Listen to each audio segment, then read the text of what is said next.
السلام علیکم قدرمنو هیوادوالو، هیله ده چې روغ او جوړ او خوشحاله به اوسئ. قدرمنو هیوادوالو، لکه څرنګه چې تاسو پوهېږئ موږ هرې ورځ یو داسې کورنۍ سره مخ کېږو چې د فقر او غربت اخري کچې ته رسېدلي.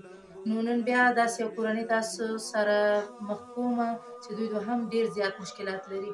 نو د دې حال تاسو سره شریکولو موږ سره اوسئ. السلام علیکم. چطور هستی مادر؟ خوب هستی؟ طفلت خوب است؟ زندگی چطور طی میکنیم در این زمستان؟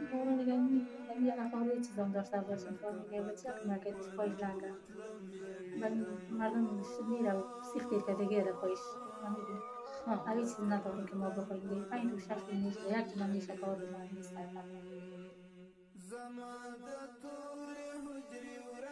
شوهر چی کار میکنه؟ شوهر ما ایلا داره شویم دستانه چوب بگیریم دیگه بچه که به او حالت است پایش سیخته شده دیگه با این خانه رو ضرورتش چطور پورا میکنه؟ خانه رو گای دار و گای بسی گای 5 سال چیزا گای میکنم کسی چیزا بوده کسی بوده کسی همه این طفلکا چیت میشه؟ نکو ناسکه ناسکه است. و شوهر دیگه زن گرفته دیگه تو با در این اتاق زندگی میکنی یا بکر است؟ نه بکر هم نیستم دیگه که بچه تان کار کردن نمیتونه در جای افتیده خودت کار میکنی؟ و دیگه از این که کارت ضرورتش چطور پورا میکنی؟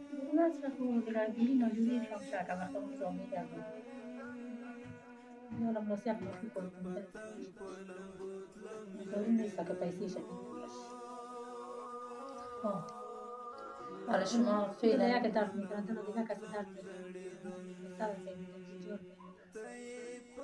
پای مکلت میشه میان مادر مرده و پدر درکه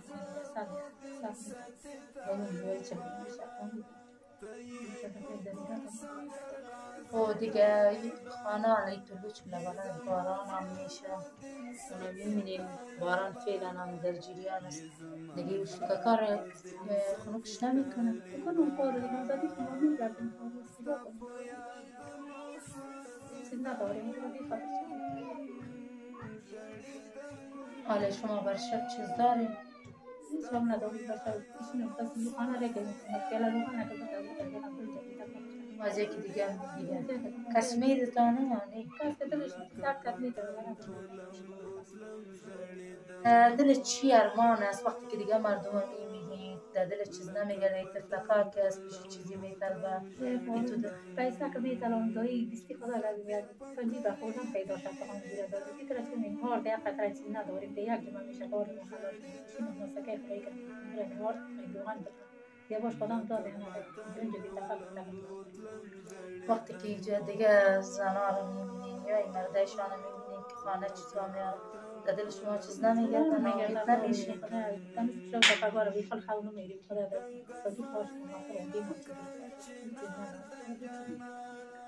خب او هموطنا که فعلا از شما رو واسطه نمیشنن چی گفتنی داریم در زود؟ خیر آقا چی حدیث کار حدیث چنین چیزی نداریم که از این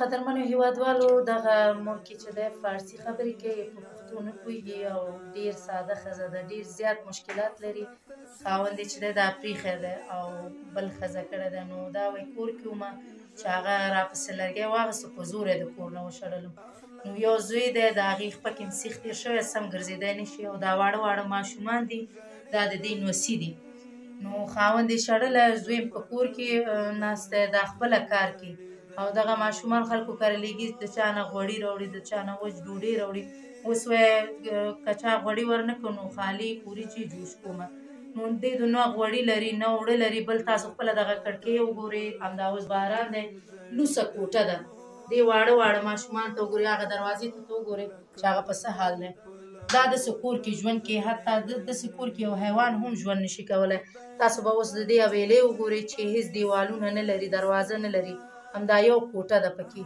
او دا بیچاره پکې ژوند کوي نو دغه ډېر زیات ناهیلی دی وایي کله چې خلک ګورم نو زړه مې هغه کېږي ناامیده کېږي ناهیلی کېږي خو څه وکړم زما په لاس کې څه شی نشته نو هیله کوم هیوادوالو چې له دغې موقع سره مرسته وکړي د دغې ګلالۍ ماشومانو لپاره. قدرمنو هیوادوالو د ژمي موسم دی، نو که چېرې تاسو 10 روپۍ د خپلو منځو کې 10 روپۍ هم جمع کړئ نو د ستاسو خو هېڅ هم نه کېږي، خو د دې به ډېر ضرورت پوره شي. نو هیله کوم هیوادوالو چې دغه پروسه کې موږ سره لاس یو کړي، او بل د صدقې میاشت هم په رارسېدو دی، نو هیله کومه د آخرت د ګټې لپاره له دوی سره مرسته وکړي. که چېرې غواړئ مرسته وکړي نو زما د وټساپ شمېره ده 0809240 د لیدو څخه مننه. زه دې په کلي تېرېدم ژړېدم لکه پتنګ په لمبو تلم ژړېدم هو